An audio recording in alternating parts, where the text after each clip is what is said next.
Mes nuolat judam.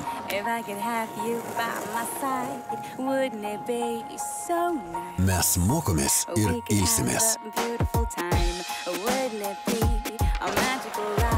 Mes plečiame savo akiratį.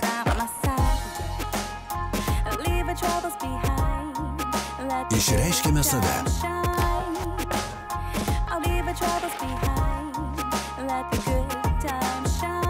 Ir ugdome savo pomėgius.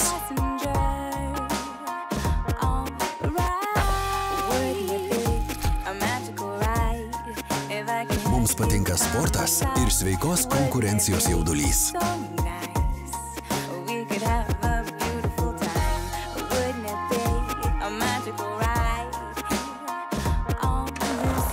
Prisijung prie Minzyžets jaunimo žaidynių vykstančių Minzyžets Podlaski.